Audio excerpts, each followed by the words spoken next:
Dire-diretso na tayo, Queen, ay sa ating pep challenge. Ayan na, yung Ayan. Ang ating pep challenge ay top of mind. Sana Ang top of mind ay magbibigay lang ako ng mga instances, situations, or mga bagay na meron ka naman na talagang maisasagot. But the challenge is, kailangan mong sumagot ng very, very quick. Are you ready? Tulungan niyo ako! Sorry. Baka may biglang naman ng pinto dyan. Tulungan niyo ako! Wala bang bubukas ng pinto? Okay, ready? Sige po. Okay, first. Napapakapit ako. Ating top of mind, first, thoughts about showbiz. Showbiz. Mahirap, exciting, at masaya. Okay. Pwede ba yun? Ano ba dapat? Isa lang ba dapat nasagot? Okay lang. Basta kung ano yung nasa isip mo, na mabilis mo lang masasagot, go. Okay, next. Top of mind, mabilis ang sagot, Queenay. Content creator or influencer na ayaw mong makatrabaho. Hoy, wala naman. Ang inay, joke lang. Joke lang, ang inay. Ang inay.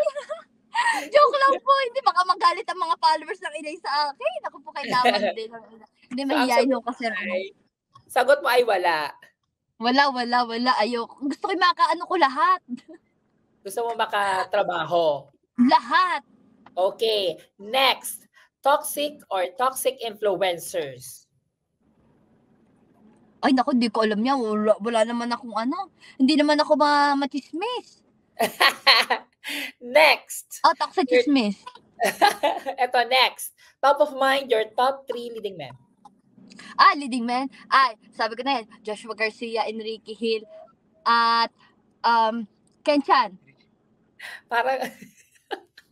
Parang may finilter ka dun sa batang dulo, Parang may gusto ka pang sabihin, Pwede pa. May isa pa ba? Pwede pa ba humabol? Go. Pwede ba humabol? Si Richie. Siyempre, hindi ko pwede makalimutan yon. Ang dami pang pwede, pero ayun na lang. Okay. Ito naman, next. Top 3 para sa'yo na influencers and content creators. Andyan pa ba si Queenay? Ano po? Ulit. Ayan, nawawala na naman tayo dito. Ayan, kumapit lang tayo pare-pareho. And again, top of mind, ang top 3 na influencers and content creators para sa'yo. Si Inaylen!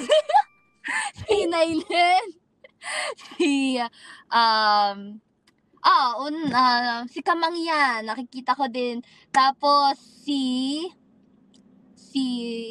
ba? Di pala ako pwede sa Pwede naman, kung gusto mo isalmi yung sarili mo. Sige, ako na lang para ang hirap pala mamili pag ang dami kasing pwede. Pero syempre parang ayoko namang, alam mo yun, parang gusto ko banggitin silang lahat, pero basta. Eto, next. Top of mind, bida o kontrabida? Kontrabida. Ito next, Queenay, kailangan mong sagutin as in mabilis. Okay? Next. Catherine, Nadine o Liza? Catherine. Next. Barbie Forteza, Bianca Umali o Gabby Garcia? Barbie Forteza. Next. Jillian Ward or Andrea Brillantes? Jillian Ward. Nakita ko na kasi. Ito naman, next. Influencer or actress? Both?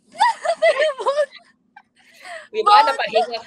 Napahinga ka ng malalim, napaatras ka pa. Go. Both. Kasi, may explanation. Both. Kasi, siyempre, sa influencer ako nagsimula. Then, ngayon, actress. So, pwede both? Pwede naman. Pero kung bibigyan mo ng ranking yung dalawa. Siguro actress. Medyo actress.